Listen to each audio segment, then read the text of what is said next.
La Belle et la Bête. Il y avait une fois un marchand qui était extrêmement riche. Il avait 6 enfants, 3 garçons et 3 filles. Et comme ce marchand était un homme d'esprit, il n'épargna rien pour l'éducation de ses enfants et leur donna toutes sortes de maîtres. Ses filles étaient très belles, mais la cadette surtout se faisait admirer et on l'appelait, quand elle était petite, que la belle enfant, en sorte que le nom lui en resta, ce qui donna beaucoup de jalousie à ses sœurs. Cette cadette, qui était plus belle que ses sœurs, était aussi meilleure qu'elle. Les 2 aînées avaient beaucoup d'orgueil, parce qu'elles étaient riches. Elles faisaient les dames et ne voulaient pas recevoir les visites des autres filles de marchands. Il leur fallait des gens de qualité pour leur compagnie. Elles étaient tous les jours au bal, à la comédie, à la promenade, et se moquaient de leur cadette, qui employait la plus grande partie de son temps à lire de bons livres. Comme on savait que ces filles étaient fort riches, plusieurs gros marchands les demandèrent en mariage. Mais les 2 aînées répondirent qu'elles ne se marieraient jamais, à moins qu'elles ne trouvassent un duc ou tout de moins un comte. La Belle, car je vous ai dit que c'était le nom de la plus jeune, la Belle, dis-je, remercia bien honnêtement ceux qui voulaient l'épouser. Mais elle leur dit qu'elle était trop jeune et qu'elle souhaitait de tenir compagnie à son père pendant quelques années. Tout d'un coup, le marchand perdit son bien, et il ne lui resta qu'une petite maison de campagne, bien loin de la ville. Il dit en pleurant à ses enfants qu'il fallait aller demeurer dans cette maison, et qu'en travaillant comme des paysans, ils pourraient y vivre. Ses 2 filles aînées répondirent qu'elles ne voulaient pas quitter la ville, et qu'elles avaient plusieurs amants, qui seraient trop heureux de les épouser, quoiqu'elles n'eussent plus de fortune.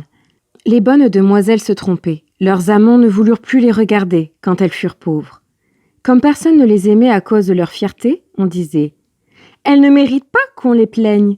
Nous sommes bien aises de voir leur orgueil abaissé. Qu'elles aillent faire les dames en gardant les moutons. » Mais en même temps, tout le monde disait « Pour la Belle, nous sommes bien fâchés de son malheur. C'est une si bonne fille. Elle parlait aux pauvres gens avec tant de bonté. Elle était si douce, si honnête. » Il y eut même plusieurs gentilshommes qui voulurent l'épouser, quoiqu'elle n'eût pas un sou.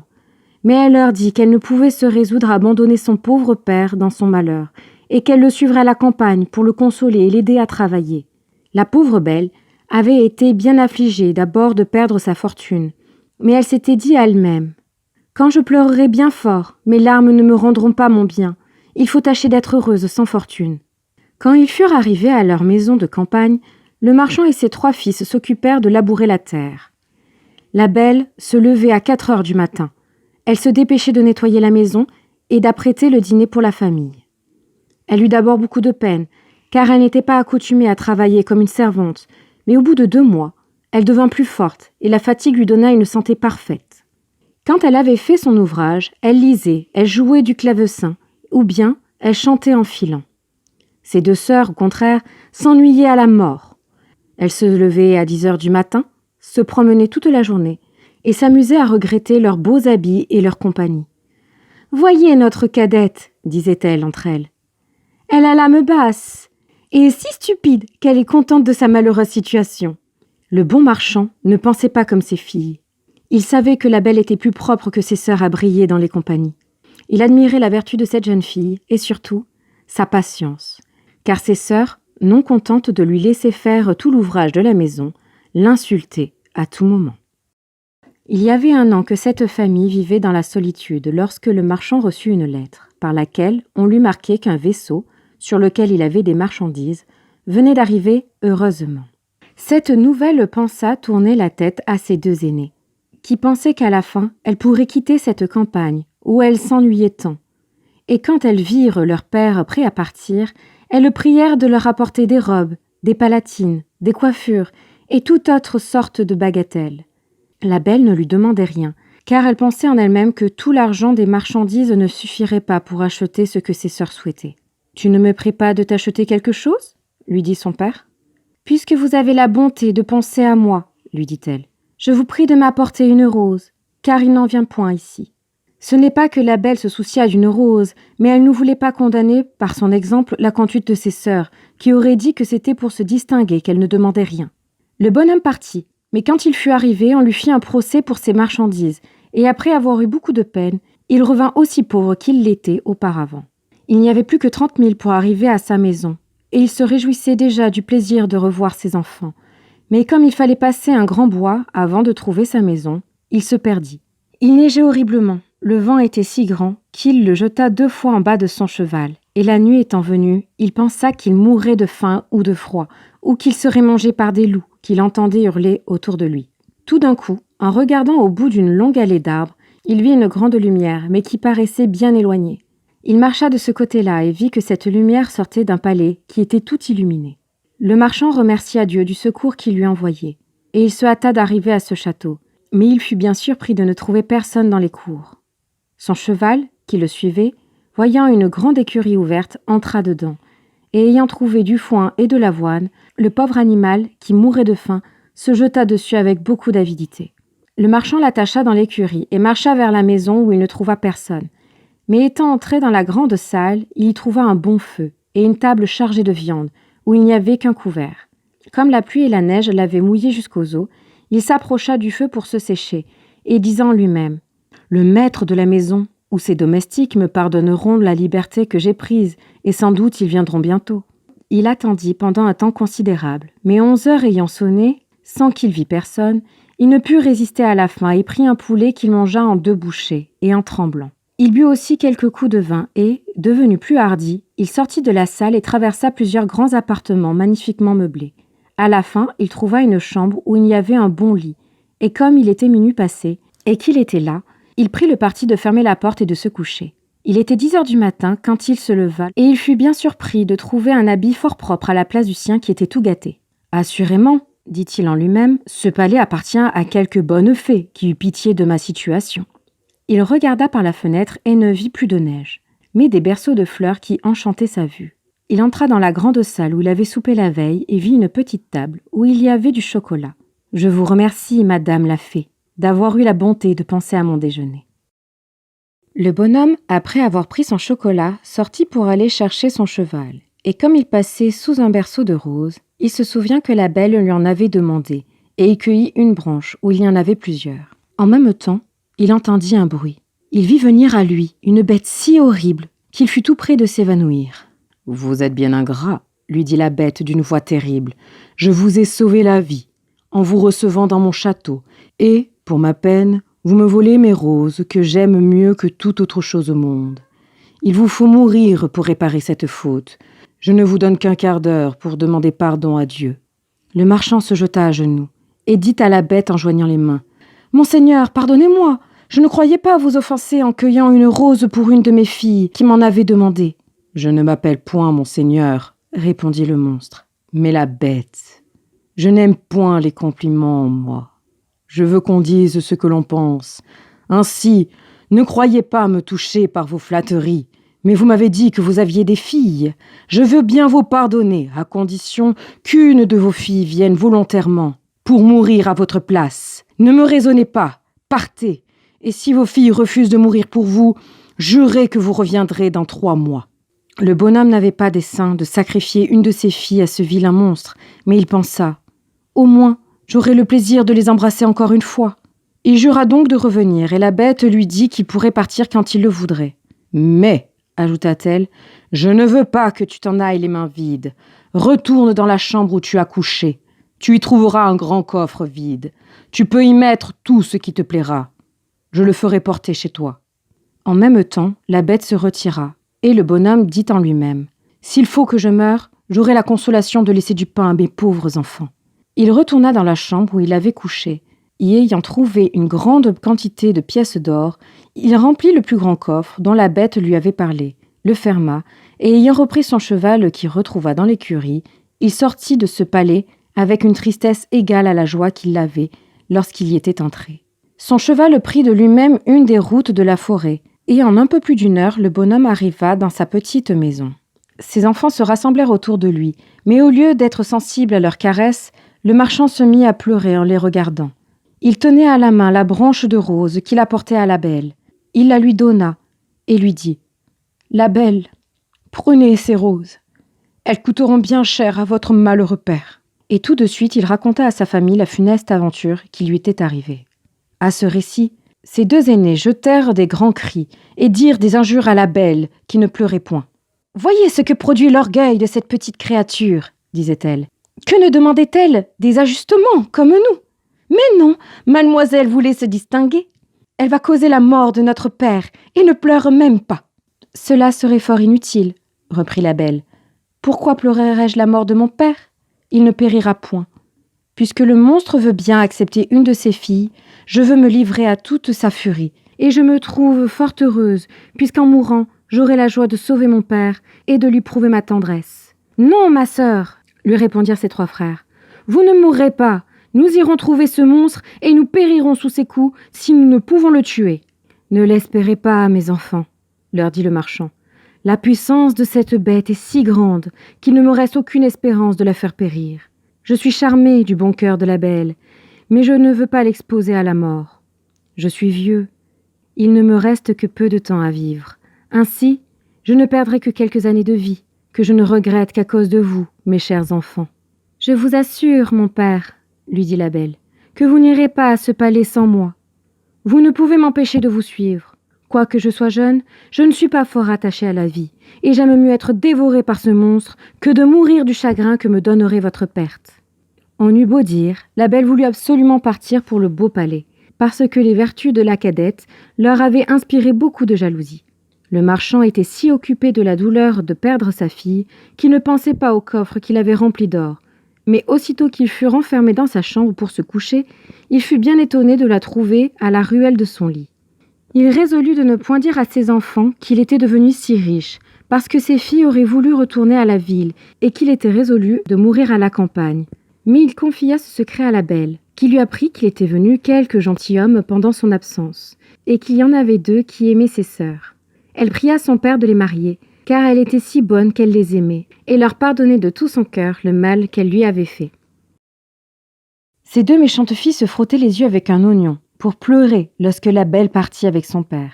Mais ses frères pleuraient tout de bon, aussi bien que le marchand. Il n'y avait que la belle qui ne pleurait point, parce qu'elle ne voulait pas augmenter leur douleur.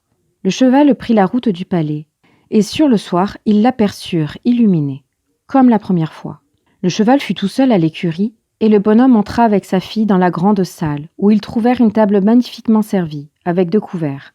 Le marchand n'avait pas le cœur de manger, mais la belle, s'efforçant de paraître tranquille, se mit à table et le servit.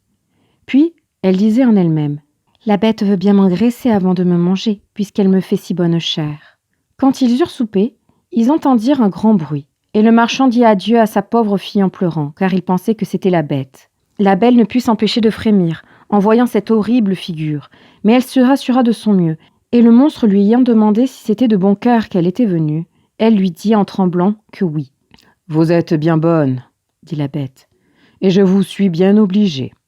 Bonhomme, partez dès demain matin, et ne vous avisez jamais de revenir ici. Adieu, la belle. »« Adieu, la bête, répondit-elle, et tout de suite le monstre se retira.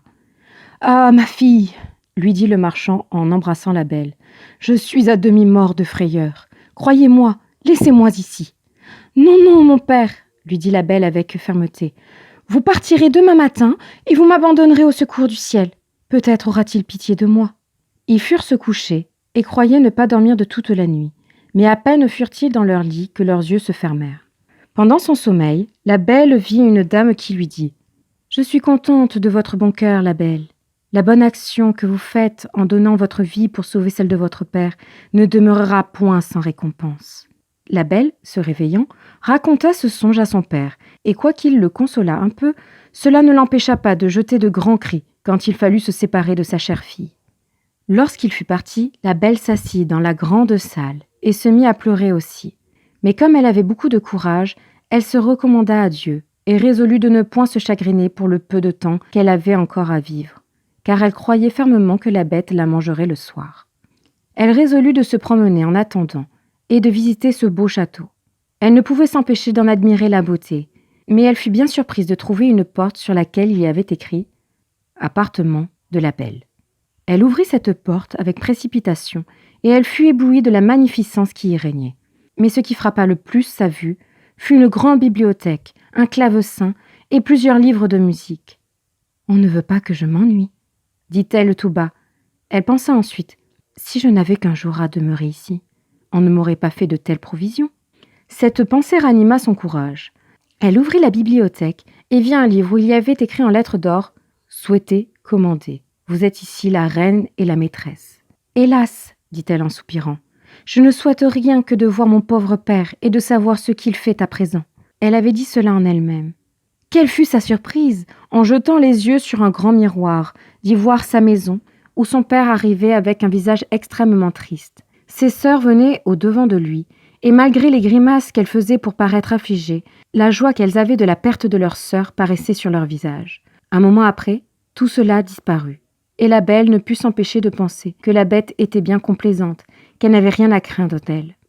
À midi, elle trouva la table mise, et pendant son dîner, elle entendit un excellent concert, quoiqu'elle ne vit personne. Le soir, comme elle allait se mettre à table, elle entendit le bruit que faisait la bête, et ne put s'empêcher de frémir. « La belle, lui dit le monstre, voulez-vous bien que je vous voie souper ?»« Vous êtes le maître, répondit la belle en tremblant. « Non, répondit la bête, il n'y a ici de maîtresse que vous. Vous n'avez qu'à me dire de m'en aller si je vous ennuie. Je sortirai tout de suite. Dites-moi, n'est-ce pas que vous me trouvez bien laid ? » « Cela est vrai, dit la belle, car je ne sais pas mentir. Mais je crois que vous êtes fort bon. »« Vous avez raison, dit le monstre. Mais outre que je suis laid, je n'ai point d'esprit. Je sais bien que je ne suis qu'une bête. »« On n'est pas bête, répondit la belle, quand on croit n'avoir point d'esprit. Un sot n'a jamais su cela. »« Mangez donc, la belle, lui dit le monstre, et tâchez de ne point vous ennuyer dans votre maison, car tout ceci est à vous, et j'aurais du chagrin si vous n'étiez point contente. »« Vous avez bien de la bonté, lui dit la belle. Je vous avoue que je suis bien contente de votre cœur. Quand j'y pense, vous ne me paraissez plus si laid. »« Oh, dame, oui, répondit la bête. J'ai le cœur bon, mais je suis un monstre. »« Il y a bien des hommes qui sont plus monstres que vous, dit la belle.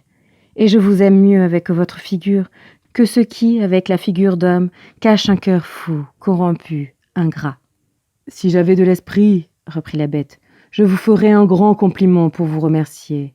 Mais je suis un stupide, et tout ce que je puis vous dire, c'est que je vous suis bien obligée. » La belle soupa d'un bon appétit. Elle n'avait presque plus peur du monstre. Elle manqua mourir de frayeur lorsqu'il lui dit « La belle, voulez-vous être ma femme ?» Elle fut quelque temps sans répondre. Elle avait peur d'exciter la colère du monstre en lui refusant. Elle lui dit pourtant un tremblant « Non, la bête. » Dans ce moment, ce pauvre monstre voulut soupirer, et il le fit un sifflement épouvantable, que tout le palais en retentit. Mais la belle fut bientôt rassurée, car la bête lui ayant dit tristement « Adieu donc, la belle », sortit de la chambre, en se retournant de temps en temps pour la regarder encore. Belle, se voyant seule, sentit une grande compassion pour cette pauvre bête. « Hélas, disait-elle, c'est bien dommage qu'elle soit si laide. Elle est si bonne. » La belle passa 3 mois dans ce palais avec assez de tranquillité. Tous les soirs, la bête lui rendait visite, l'entretenait pendant le souper, avec assez bon de sens, mais jamais avec ce que l'on appelle de l'esprit dans le monde. Chaque jour, Belle découvrait de nouvelles bontés dans ce monstre. L'habitude de le voir l'avait accoutumée à sa laideur, et, loin de craindre le moment de sa visite, elle regardait souvent sa montre, pour voir s'il était bientôt 9 heures, car la bête ne manquait jamais de venir à cette heure-là. Il n'y avait qu'une chose qui faisait de la peine à la belle, c'est que le monstre, avant de se coucher, lui demandait toujours si elle voulait être sa femme, et paraissait pénétrée de douleur lorsqu'elle lui disait que non. Elle dit un jour « Vous me chagrinez, la bête. Je voudrais pouvoir vous épouser, mais je suis bien trop sincère pour vous faire croire que cela n'arrivera jamais. Je serai toujours votre amie. Tâchez de vous contenter de cela. »« Il le faut bien, » reprit la bête. « Je me rends justice. Je sais que je suis bien horrible, mais je vous aime beaucoup. Cependant, je suis trop heureux de ce que vous voulez bien rester ici. Promettez-moi que vous ne me quitterez jamais. » La belle rougit à ces paroles. Elle avait vu dans son miroir que son père était malade de chagrin de l'avoir perdu, et elle souhaitait le revoir. « Je pourrais bien vous promettre, dit-elle à la bête, de ne jamais quitter tout à fait, mais j'ai tant envie de revoir mon père que je mourrais de douleur si vous me refusiez ce plaisir. »« J'aime bien mieux mourir moi-même, dit ce monstre, que de vous donner du chagrin. Je vous enverrai chez votre père, vous y resterez, et votre pauvre bête en mourra de douleur. »« Non, dit la belle en pleurant, je vous aime trop pour vouloir causer votre mort. Je vous promets de revenir dans 8 jours. Vous m'avez fait voir que mes sœurs sont mariées et que mes frères sont partis pour l'armée. Mon père est tout seul. Souffrez que je reste chez lui 1 semaine. » « Vous y serez demain au matin, » dit la bête. « Mais souvenez-vous de votre promesse. Vous n'aurez qu'à mettre votre bague sur la table en vous couchant, quand vous voudrez revenir. Adieu, la belle. » La bête soupira selon sa coutume en disant ces mots. Et la belle se coucha toute triste de l'avoir affligée. Quand elle se réveilla le matin, elle se trouva dans la maison de son père, et ayant sonné une clochette qui était à côté de son lit, elle vit venir la servante qui fit un grand cri en la voyant. Le bonhomme accourut à ce cri, et manqua de mourir de joie en revoyant sa chère fille, et ils se tinrent embrassés plus d'1 quart d'heure. La belle, après les premiers transports, pensa qu'elle n'avait point d'habit pour se lever. Mais la servante lui dit qu'elle venait de trouver dans la chambre voisine un grand coffre plein de robes toutes d'or, garnies de diamants. La belle remercia la bonne bête de ses attentions. Elle prit la moins riche de ses robes et dit à la servante de serrer les autres, dont elle voulait faire présent à ses sœurs. Mais à peine eut-elle prononcé ces paroles que le coffre disparut. Son père lui dit que la bête voulait qu'elle gardât tout cela pour elle, et aussitôt les robes et le coffret revinrent à la même place. La belle s'habilla, et, pendant ce temps, on fut avertir ses sœurs qui accourèrent avec leurs maris. Elles étaient toutes 2 fort malheureuses. L'aînée avait épousé un gentilhomme, beau comme le jour, mais il était si amoureux de sa propre figure qu'il n'était occupé que de cela, depuis le matin jusqu'au soir, en méprisant la beauté de sa femme. La seconde avait épousé un homme qui avait beaucoup d'esprit, mais il ne s'en servait que pour faire enrager tout le monde, et sa femme toute la première. Les sœurs de la belle manquèrent de mourir de douleur quand elles la virent habillée comme une princesse, et plus belle que le jour. Elle eut beau les caresser, rien ne put étouffer leur jalousie, qui augmenta beaucoup quand elle leur eut conté combien elle était heureuse. Ces 2 jalouses descendirent dans le jardin pour y pleurer tout à leur aise, et elles se disaient « Pourquoi cette petite créature est-elle plus heureuse que nous? Ne sommes-nous pas plus aimables qu'elle ?»« Ma sœur, dit l'aînée, il me vient une pensée. Tâchons de l'arrêter ici plus de 8 jours. Sa sotte de bête se mettra en colère de ce qu'elle lui aura manqué de parole, et peut-être qu'elle la dévorera. »« Vous avez raison, ma sœur, répondit l'autre.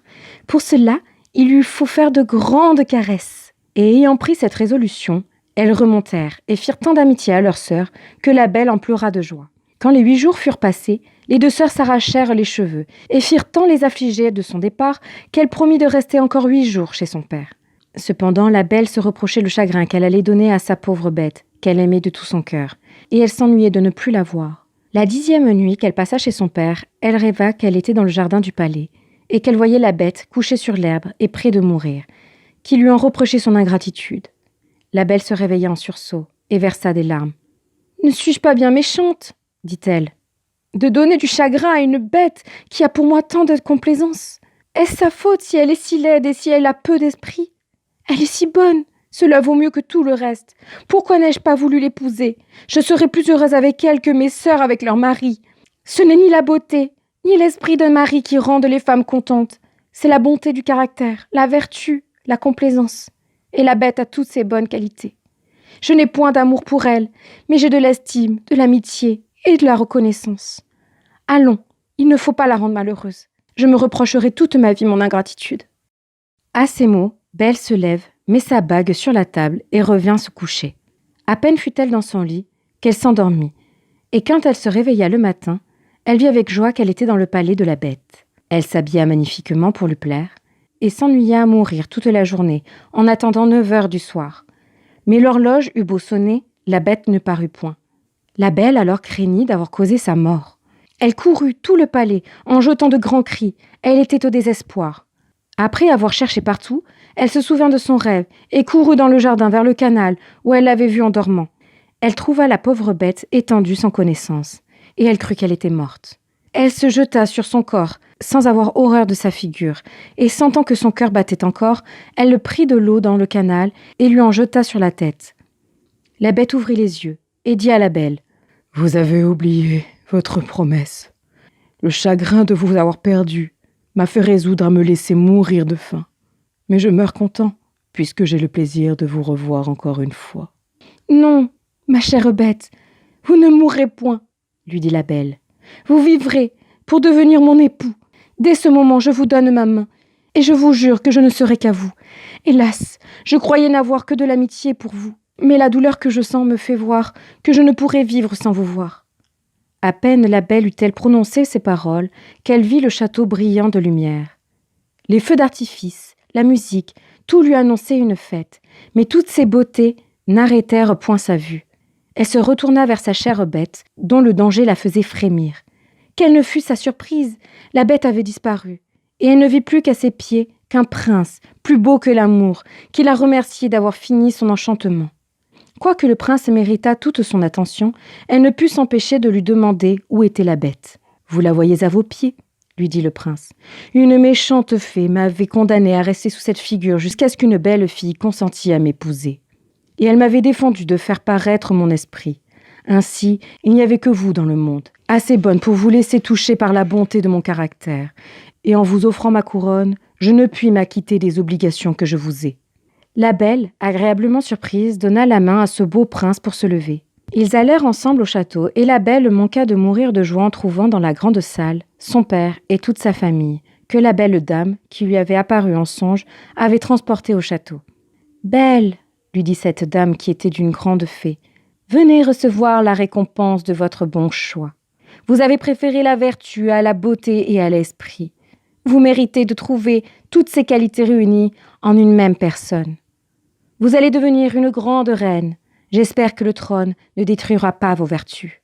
Pour vous, mesdemoiselles, dit la fée aux deux sœurs de la belle, je connais votre cœur et toute la malice qu'il renferme. Devenez deux statues, mais conservez toute votre raison sous la pierre qui vous enveloppera. Vous demeurerez à la porte du palais de votre sœur, et je vous impose point d'autre peine que d'être témoin de son bonheur. Vous ne pourrez revenir à votre premier état qu'au moment où vous reconnaîtrez vos fautes, mais j'ai bien peur que vous ne restiez toujours statue. On se corrige de l'orgueil, de la colère, de la gourmandise et de la paresse. Mais c'est une espèce de miracle que de la conversion d'un cœur méchant et envieux. » Dans le moment, la fée donna un coup de baguette qui transporta tout ce qui était dans cette salle dans le royaume du prince. Ses sujets le virent avec joie, et il épousa la belle qui vécut avec lui fort longtemps, et dans un bonheur parfait, parce qu'il était fondé sur la vertu.